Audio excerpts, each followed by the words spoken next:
Charlotte, bonsoir. Bonsoir Virginie. Un mois et demi après le passage ravageur du cyclone Chido à Mayotte, les écoles de l'île réouvrent progressivement leurs portes ce lundi, malgré des conditions de rentrée difficiles. Et oui, ils sont 115 000 à avoir retrouvé le chemin de l'école à Mayotte aujourd'hui. D'abord prévu le 13, puis le 20 janvier. Cette rentrée scolaire n'est évidemment pas parfaite. D'ailleurs, de nombreux appels au report ont été lancés ces derniers jours. Une manifestation des professeurs a même eu lieu la semaine dernière, en cause des établissements plus qu'endommagés, où l'hygiène n'est parfois pas forcément au rendez-vous. Dans le premier degré, sur les 121 écoles, 45 ne rouvriront pas ce lundi en raison des dommages trop importants. Pour le secondaire, 4 établissements resteront fermés. Ce matin, le Premier ministre François Bayrou a exprimé sa gratitude envers les personnels enseignants de Lille. Merci au personnel de Lille qui œuvre sans relâche pour les meilleures conditions possibles. Les efforts de l'État et des collectivités se poursuivent pour que tous les établissements puissent rouvrir. Immense reconnaissance à tous. Une rentrée scolaire en mode dégradé, sous forme de bricolage dans le flou total. Voici les titres des médias ce matin. Et pour François Nouchet, professeur à Mamoudzou, il va falloir trouver de nouvelles manières de fonctionner pour travailler. Écoutez-le. On sera obligé, avec très peu de moyens, de réinventer l'école. On va travailler sous forme de rotation sur 3 jours. Il y a pas mal de visios qui vont être mises en place. Les salles de labo sont complètement détruites, mais le proviseur a négocié avec un collège. Donc les collègues vont aller là-bas le samedi pour faire des pratiques dans les labos. Il y a là de solidarité entre les établissements scolaires. À noter qu'encore 30% des établissements scolaires de Lille sont toujours inaccessibles. D'ailleurs, certains parents ont même fait le choix de scolariser leurs enfants hors de Mayotte. Cela concerne 1200 élèves, dont 422 le sont sur l'île de la Réunion, selon le ministère. Elisabeth Borne, la ministre de l'Éducation, se rendra à Mayotte dans le courant de la semaine prochaine. Et son collègue des Outre-mer, Emmanuel Valls, lui, y sera jeudi et vendredi. 80 ans après, la Pologne et le monde commémorent ce lundi la libération d'Auschwitz-Birkenau. Des cérémonies sur le site même de cet ancien camp nazi ont eu lieu aujourd'hui, réunissant chefs d'État, mais surtout une cinquantaine de survivants, avec l'urgence d'un devoir de mémoire. Et oui, Auschwitz-Birkenau, vous le savez, est devenu le symbole du génocide perpétré par l'Allemagne nazie. 1 million de Juifs sont morts sur ce site entre 1940 et 1945. Et c'est aujourd'hui peut-être la dernière grande commémoration réunissant un grand nombre de survivants. Ginette Kolinka, l'une d'entre eux, avait alors 19 ans le 27 janvier 1945.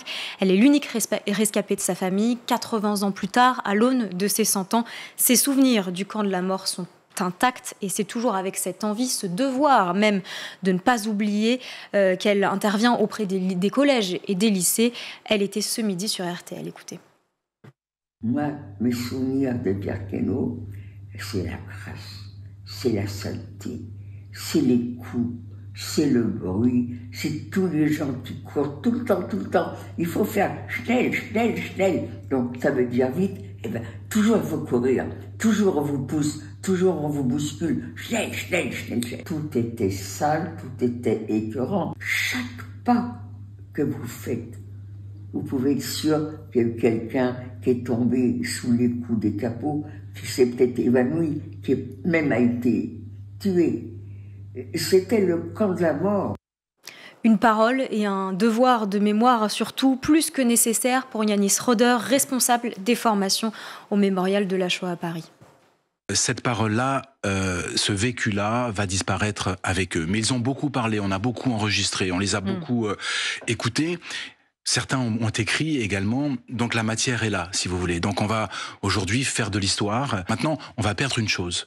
On va perdre une chose avec la disparition des derniers témoins. C'est le sentiment et qui était réel en fait, qui n'était pas uniquement un sentiment, mais c'est le fait que nous avons partagé le même monde et que cette histoire n'est pas si loin que ça.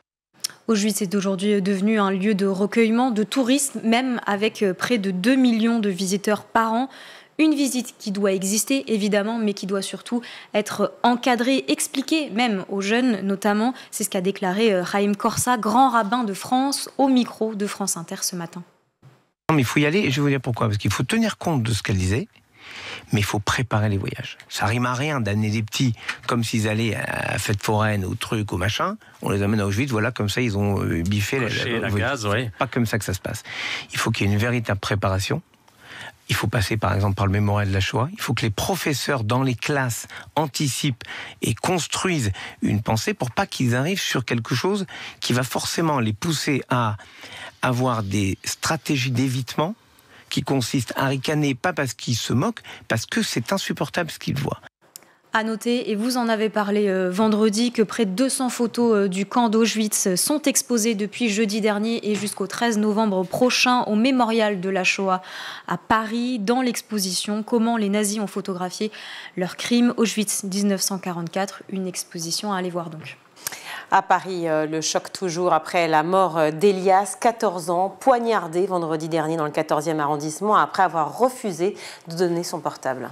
Oui, arrêté à peine 1 heure après les faits, 2 jeunes de 16 et 17 ans étaient auditionnés depuis vendredi soir par les enquêteurs de la police judiciaire de Paris. Le plus âgé des deux a reconnu hier soir avoir donné le coup de couteau mortel. Les 2 adolescents sont déjà connus des services de police pour vol avec violence et en réunion, extorsion avec violence et port d'armes blanches. Ils avaient d'ailleurs interdiction d'entrer en contact l'un avec l'autre, et ce jusqu'en juin 2025, et leur comparution devant un tribunal pour mineurs, là encore pour vol avec violence. Depuis, toute la classe politique s'est évidemment emparée du sujet, le gouvernement aussi, puisque Gérald Darmanin a dit sur X vouloir réunir l'ensemble des procureurs généraux et des procureurs de la République placés sous son autorité afin de leur donner des instructions de politique pénale à mettre en œuvre. La violence chez les mineurs est devenue un vrai sujet de société et un problème de plus en plus récurrent. Si certains chiffres de délinquance baissent, les faits sont eux de plus en plus graves, notamment chez les mineurs. C'est ce qu'a constaté Laurent Nunez, préfet de la police de Paris. Il y a une montée en puissance qui devient insupportable, encore une fois, de la violence des mineurs. On le constate. Il faut savoir que les vols-violences dans l'agglomération parisienne, 1/3 des mis en cause sont des mineurs. Les cambriolages, c'est 40%. On voit de plus en plus de mineurs également dans les homejacking. Vous savez, ces agressions violentes à domicile, c'est quelques centaines de faits par an, mais néanmoins, on voit que les mineurs s'engagent de plus en plus dans des processus violents. Le préfet de police de Paris, Laurent Nunez, qui était donc au micro d'Amandine Bégaud sur RTL. Calcul raté, fausses informations. La première version de l'IA générative soutenue par l'État français a fait les frais de nombreuses moqueries critiques en raison de ses incohérences. Et oui, le 23 janvier dernier, la Direction générale de l'enseignement a annoncé l'accès au public de la première version de Lucie pour une durée d'un mois. Alors Lucie, c'est qui? C'est plutôt quoi? C'est une nouvelle IA générative créée par la société française Linagora, en collaboration notamment avec le CNRS et avec le soutien du secrétariat général pour l'investissement. Alors cette IA, comparable à ChatGPT, avait pour objectif premier une collecte de données éthiques, mais surtout qui respectait la réglementation européenne. Elle devait être adaptée pour le monde de l'éducation courant 2025. Seulement voilà, Lucie n'était pas vraiment au point entre erreurs de calcul sur des questions de mathématiques et réponses sérieuses à des questions bêtes, comme le poids d'un trou dans le gruyère ou la définition d'un œuf de vache. Alors, spoiler alerte, évidemment, ça n'existe pas. Lucie répondait complètement à côté. Face aux critiques et à son dysfonctionnement, l'IA a dû fermer temporairement ses accès, seulement donc 4 jours après sa mise en ligne. Ses créateurs ont déploré quant à eux un trop grand nombre de messages qui dénaturent à la fois le travail, l'investissement de leurs équipes et leurs ambitions. Les gérants de la plateforme ont tenu quand même à rappeler sur leur site que leur projet est avant tout un projet de recherche académique et que son usage dans un contexte éducatif était pour l'instant, je cite, prématuré. Bref, un peu d'indulgence donc en attendant la suite. Merci Charlotte.